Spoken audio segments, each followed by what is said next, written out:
একটি সাধারণ নাম, আর সঙ্গে আছে একটি বিশাল মিশন, শিশু মৃত্যু রোধ আর জনস্বার্থের সুরক্ষা। এই লড়াই চালিয়েছিলেন ডক্টর শিবরঞ্জনী সন্তোষ এবং 8 বছরের কঠোর পরিশ্রমের পর পেয়েছেন এক ঐতিহাসিক জয়। ডক্টর সন্তোষ একজন শিশুরোগ বিশেষজ্ঞ হিসেবে কাজ করেছেন। তিনি লক্ষ্য করেছিলেন যে বাজারে বিক্রি হওয়া বেশ কিছু পানীয় ওআরএস লেখা থাকলেও আসলে সেগুলি থেকে নির্ধারিত মৌলিক ফর্মুলার তুলনায় বেশি চিনি রয়েছে। এর ফলশ্রুতি ডিহাইড্রেশন বা ডায়রিয়া রোগীদের জন্য বিপদ বাড়াতে পারে, বিশেষ করে শিশুদের ক্ষেত্রে। ডক্টর সন্তোষ 8 বছরের লড়াই কেমন লড়েছেন চলো জেনে নিই। দীর্ঘ 8 বছরের জন্য ডক্টর সন্তোষ নিয়মিতভাবে বৈজ্ঞানিক ডেটা পরীক্ষা বা জনসাধারণকে সচেতন করার কাজ চালিয়েছেন। তিনি প্রয়োজনে আইনি পদও নিয়েছিলেন এবং পার্লামেন্ট নিয়ন্ত্রক সংস্থাগুলির কাছে দাবি তুলেছেন সঠিক ওআরএস লেবেলিংয়ের জন্য। তার এই অনবরত প্রচেষ্টার পর এফএসএসএআই একটি গাইডলাইন্স জারি করেছেন। হুর নির্ধারিত গঠন না মেনে চলা পানীয়র প্যাকেটে ওআরএস নাম ব্যবহার করা যাবে না। তিনি শেষে কিন্তু জয়ী হলেন। তো চলো জেনে নিই কিভাবে উনি জয়ী হলেন। এই নির্দেশিকা একটি বড় জনগণমত সুরক্ষা জয়ের প্রতীক।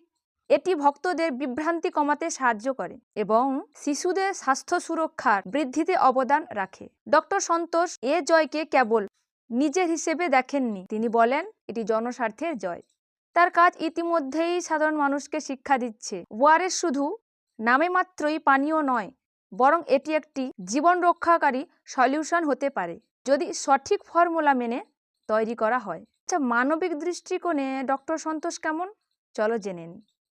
ডক্টর সন্তোষ শুধুমাত্র চিকিৎসক নয়, তিনি শিক্ষকও এবং পরোপকারী। 14 বছরেরও বেশি সময় ধরে তিনি প্রথম সাহায্য ও সিপিআর প্রশিক্ষণ দেন সাধারণ মানুষকে, স্কুল কর্মী, অফিস স্টাফ, নিরাপত্তা কর্মী ইত্যাদিকে বিনা পারিশ্রমিকে। তার কাজের পেছনেই রয়েছে মানুষ শুধু তার চিকিৎসায় জানুক তা না, মানুষকে তিনি এমন শিক্ষা দিচ্ছেন যাতে মানুষ বিপদে পড়লে নিজেই নিজেকে সাহায্য করতে পারে। তার সংযম ও দৃঢ়তা দেখিয়ে দেয় তিনি একজন ডাক্তার হওয়া মানে রোগ নিরাময় নয়, মানুষের জীবনের প্রতি দায়বদ্ধতা। ডক্টর শিবরঞ্জনী সন্তোষ তিনি শুধু একজন ডাক্তার নন, একজন যোদ্ধাও বটে, যিনি 8 বছরের লম্বা লড়াই দিয়ে প্রমাণ করেছেন যে একজন ব্যক্তি চেষ্টায় পুরো জাতির স্বাস্থ্যের ভাগ্য পরিবর্তন হতে পারে। তার এই জয় আমাদের সবাইকে মনে করিয়ে দেয় সচেতনতা ও বিজ্ঞানী হতে পারে ভবিষ্যতের সত্যিকারের ওষুধ।